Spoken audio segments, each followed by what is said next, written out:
अस्सलाम वालेकुम dear students, कैसे आप सब। उम्मीद करता हूं कि आप सब खैरियत से होंगे। Okay, once again welcome to Shahid sir's education point. बेटा today is one more lecture and very important lecture. Definitely tomorrow इस लेक्चर में एक क्वेश्चन जरूर पूछा जाएगा, ठीक है। तो जुड़े रहे अपने शाहिद सर के साथ। और हाँ माय डियर, अभी तक अगर आप लोगों ने चैनल को सब्सक्राइब नहीं किया तो जल्दी से चैनल को सब्सक्राइब करो और प्लस ज्यादा से ज्यादा इस लेक्चर को आगे फॉरवर्ड करो, जो भी आपके कलीग्स वगैरह है उनको फॉरवर्ड करो, ठीक है ना बेटा। और कमेंट, जैसा कि मैं हमेशा बोलता आया हूं, your comment is my confidence. Okay बेटा, तो चलिए let us get started. And what is today's topic? जी हां बेटा, you can easily see, you can इधर से characteristics of good source of energy और you can simply say good source of energy किसको कहते हैं। तो याद रखो याद रखो याद रखो, कल डेफिनेटली क्वेश्चन आएगा कि सोर्स ऑफ एनर्जी के कैरेक्टरिस्टिक्स के बारे में आपको पूछा जाएगा। आपको फाइंड आउट करना है कि बेहतरीन कैरेक्टरिस्टिक कौन सा है। तो आज हम डिस्कस करेंगे सोर्सेज ऑफ एनर्जी, चूंकि हमें बहुत सारे पढ़ने हैं। Renewable, non renewable, conventional, non conventional. सबसे इंपॉर्टेंट बात फॉसिल फ्यूल्स की बात करेंगे, उसमें डेफिनेटली क्वेश्चन आते हैं। फॉर एग्जांपल अगर हम कोल की बात करेंगे, पेट्रोलियम की बात करेंगे, नेचुरल गैस की बात करेंगे, और बाकी नॉन कन्वेंशनल सोर्सेज हमारे पास है, अल्टरनेट सोर्स ऑफ हमारे पास है, लाइक सोलर एनर्जी है, विंड एनर्जी है, हाइड्रो इलेक्ट्रिक एनर्जी है। ये सारी चीजें हम आपके साथ डिस्कस करेंगे। काफी ज्यादा लंबा टॉपिक होने वाला है। नॉट लंबा, ये चैप्टर ही लंबा है। सोर्सेज ऑफ एनर्जी ये बड़ा चैप्टर है, इसलिए मुझे लगता है कि 5-6 लेक्चर्स तो होंगे ही होंगे, और प्लस उसके साथ साथ हम एमसीक्यू सीरीज भी लाने वाले हैं, ठीक है। तो चलिए स्टार्ट करते हैं आज का लेक्चर। देखिए बेटा, तो यहां पे मैंने कुछ स्लाइड्स बिल्कुल बहुत ही आसान तरीके से मैंने यहां पे लिखा है characteristics of good source of energy. तो सबसे पहले हम यहां पे देखेंगे नंबर फर्स्ट पॉइंट, जो बहुत बहुत इंपॉर्टेंट है, that is the source. You can say good source of energy उसको कहेंगे जो कंसिस्टेंटली लगातार आपको एनर्जी दे, है ना। वो सोर्स गुड सोर्स नहीं कहा जाएगा। एक बार उसने एनर्जी दी फिर बाकी वो एनर्जी देना स्टॉप करेगा। रिलायबल का मतलब क्या है? रिलायबिलिटी का मतलब है कंसिस्टेंटली, कंसिस्टेंटली। और उस सोर्स को हम कहेंगे गुड सोर्स ऑफ एनर्जी जो रिलायबल होगा। रिलायबल का मतलब क्या है? एक बार आपने एनर्जी हासिल की, दूसरी बार भी आप करोगे, बार बार लगातार आपको ये एनर्जी प्रोवाइड करेगा। तो that source of energy called as what? Reliable source of energy. तो यहां पे आप देख सकते हैं रिलायबिलिटी का मतलब क्या है। देखो आराम से, रिलायबिलिटी का मतलब क्या है? The best energy source are reliable. What does it mean? Providing consistent power. इतना बेटा जी याद रखो, consistent power generation over time without significant fluctuations or interruptions. इतना याद रखो बेटा। किसको आप कहेंगे गुड सोर्स ऑफ एनर्जी? वो सोर्स ऑफ एनर्जी जो कंटिन्यूअसली आपको पावर दे, कंटिन्यूअसली आपको एनर्जी प्रोड्यूस करके दे, without any interruption and without any fluctuation. Example से यहां पे हम समझाएंगे। For example, solar and wind energy can be intermittent due to weather conditions, but with proper storage and backup systems their reliability can be improved. यहां पे एक example ये बता रहा है कि फॉर एग्जाम्पल अगर हमें सोलर से एनर्जी लेनी है, विंड से एनर्जी लेनी है, उनमें तो इंटरप्शन होगा बिकॉज ऑफ वेदर कंडीशन, सही है। लेकिन अगर हम इसको अच्छी तरह से प्रॉपरली स्टोर करके रखेंगे, है ना, बैकअप रखेंगे, बैकअप सिस्टम रखेंगे, तो ये विंड एनर्जी और सोर्स एनर्जी हमें कंटिन्यूअसली पावर सप्लाई कर सकता है, एनर्जी सप्लाई कर सकता है, वो भी कंटिन्यूअसली एंड बिना किसी फ्लक्चुएशंस के, बिना किसी इंटरप्शंस के। आई होप बेटा आपको ये वाला पॉइंट समझ आ गया। A good source of energy is that which is reliable. Sir what do you mean by reliable? जो कंसिस्टेंटली लगातार बार बार आपको एनर्जी प्रोवाइड करेगा without any interruption and fluctuation. Okay, this is simple. Now my dear, second point पे आते हैं। Second point पे आते हैं sustainability. Very important my dear, definitely इनमें से क्वेश्चंस आने का चांस है। सस्टेनेबिलिटी का मतलब क्या है? देखो भाई, sustainable energy source are those that can be replenished, very good, naturally and are not dependent over time. तो रिप्लेनिश्ड का मतलब है एक बार यूज किया वो नेचुरली फिर ऑटोमेटिकली रिप्लेनिश हो जाते हैं, आप फिर से इसको यूज कर सकते हो। रिन्यूएबल सोर्स ऑफ एनर्जी क्या है? वो सोर्स एक बार उसको यूज किया, वो नेचुरली ऑटोमेटिकली फिर से हम यूज कर सकते हैं। फॉर एग्जांपल सोलर एनर्जी एक बार यूज की तो जब तक जिंदगी है तब तक सोलर एनर्जी आएगी, विंड एनर्जी आएगी, टाइडल एनर्जी आएगी। तो ये क्या है? ये सस्टेनेबल है। सस्टेनेबल का मतलब है एक बार इसको यूज किया, वो नेचुरली दोबारा हम यूज कर सकते हैं, that is sustainable. Renewable sources, यही तो मैंने कहा, renewable sources like solar, wind, hydro, geothermal energy are sustainable. Why they are sustainable? Because they rely on natural processes that are continuously replenished.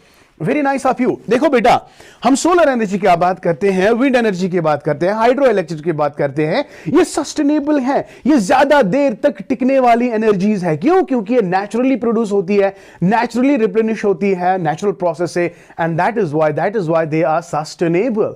Are you getting my point? For example अगर हम कोल की बात करेंगे, कोल को अगर ज्यादा use करेंगे तो ये सस्टेनेबल नहीं है। क्योंकि अगर हम एक्सेसिव यूज करेंगे, कोल जो है वो रिप्लेनिश नहीं होती है, it takes years to produce the coal। जब हम कोल फॉर्मेशन आपको बताएंगे ना, कोल कैसे फॉर्म होती है, जब प्लांट्स एंड ट्रीज बुरी होते हैं इन द अर्थ, फिर उनको बहुत ज्यादा हजारों साल लगते हैं, वो बुरी हो जाते हैं। Are you getting my point? उसके बाद कोल बन जाती है ना? तो वो सस्टेनेबल नहीं है क्योंकि ज्यादा टाइम लगता है ना। लेकिन ये वाली अगर हम बात करेंगे, सोलर एनर्जी, विंड एनर्जी, एक बार यूज किया फिर से यूज, तो वो एनर्जी जो ज्यादा देर तक टिकने वाली एनर्जी है ना, उसको हम सस्टेनेबल कहेंगे। क्यों? क्योंकि वो नेचुरली रिप्लेनिश होती है। That's it, fine, okay my dear. So next characteristic is also important, and affordability. Very good, affordability. वो एनर्जी क्या जो एक बंदा अफोर्ड कर सकता है, उसके पास धन है, दौलत है, वो यूज कर सकता है, लेकिन वो गरीब बेचारा कहां जाएगा?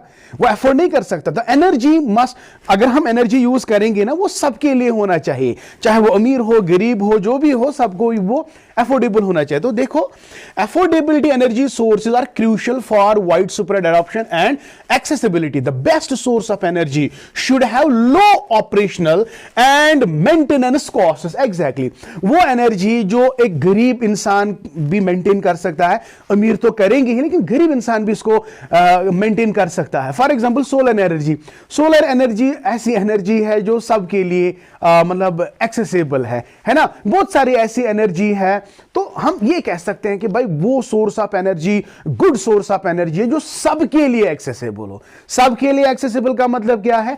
हर कोई इसको मेंटेन करना चाहेगा तो वो कर सकता है, उतने हाई कॉस्टली नहीं होना चाहिए।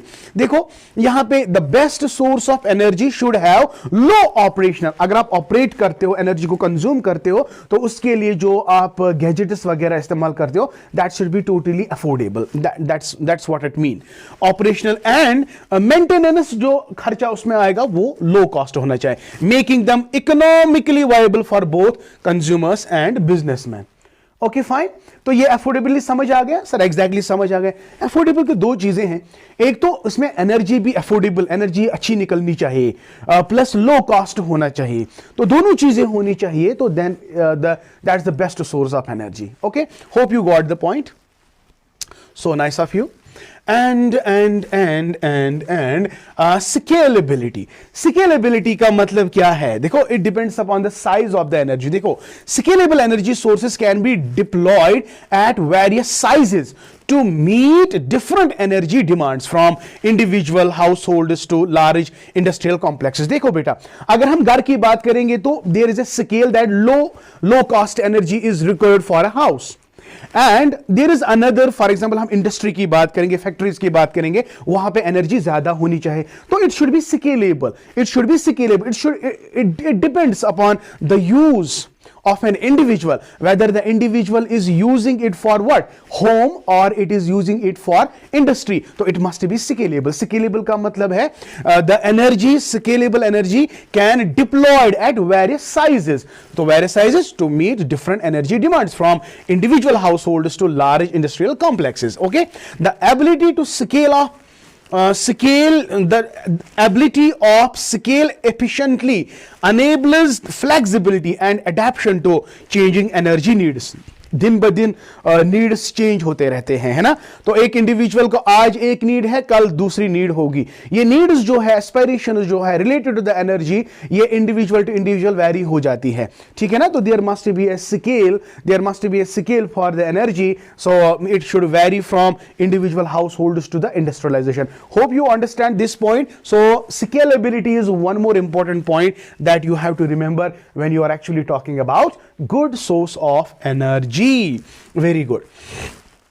हाँ जी, तो इसका तो क्या कहना, लो एनवायरमेंटल इंपैक्ट। एग्जैक्टली बेटा, जब हम एनर्जी यूज करते हैं ना, वो सोर्स ऑफ एनर्जी बेहतरीन सोर्स ऑफ एनर्जी मानी जाती है जो पोल्यूशन को, सॉरी, जो एनवायरमेंट को इंपैक्ट ना करे। For example we use so many, for example हमने वुड को बर्न किया, कोल को बर्न किया, वहां पोल्यूटेंट्स तो निकलते रहते हैं। तो वो पोल्यूटेंट्स क्या करते हैं, वो एनवायरमेंटल को इंपैक्ट करते हैं। तो वो सोर्स ऑफ एनर्जी अच्छा सोर्स ऑफ एनर्जी नहीं है। It must be pollution free. ऐसे सो फॉर एग्जाम्पल सनलाइट की अगर हम बात करेंगे, it can not produce any smoke.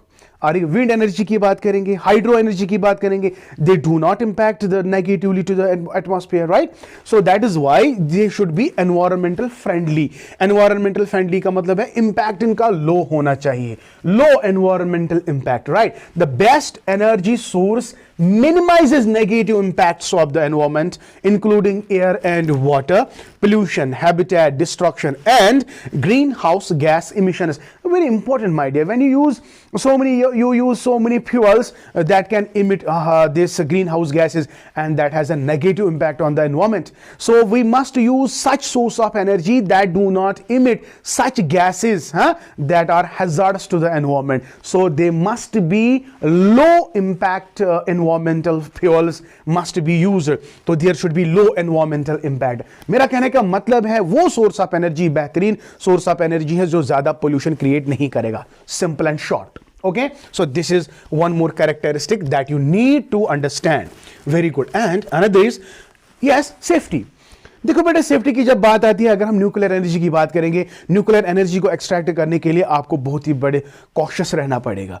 तो वो एनर्जी जिसमें खतरा हो सोर्स ऑफ एनर्जी निकालने में, तो वो कौन सी अच्छी एनर्जी है? एनर्जी, बेहतरीन एनर्जी वो है जो आप यूज करते हो लेकिन आपको सेफ्टी भी है, आपको कोई खतरा नहीं है।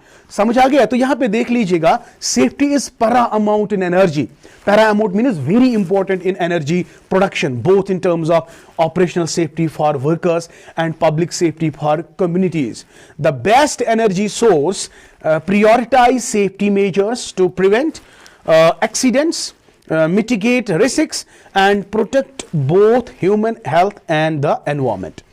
I hope it this point is very clear to you and no need to discuss it at all, because you know कि एनर्जी को यूज करते करते हमें पहले ये भी देखना होता है जो एनर्जी प्रोड्यूस करता है, वो वर्कर जो वहां पे काम करते हैं, उनको पहले प्रोटेक्शन होना चाहिए, सेफ्टी होनी चाहिए।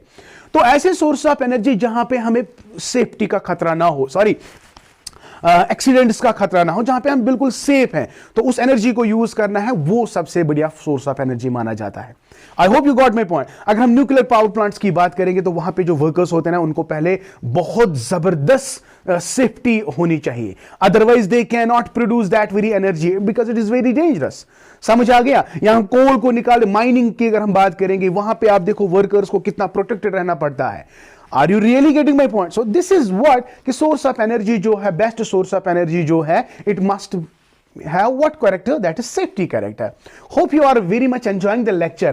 If really यार कमेंट ज्यादा नहीं करते हो, बार बार मैं आपको एक ही नाम दे रहा हूं, एक ही टैग दे रहा हूं, एक ही एडजेक्टिव दे रहा हूं कि आप लोग कंजूस हो। वाकई में आप लोग कंजूस हो। आप डरते हो कि, डरते क्या, आप ये भी नहीं देखते हो कि सर को कमेंट करे कि ना करे। चलिए, एनीवेज, डोंट कमेंट।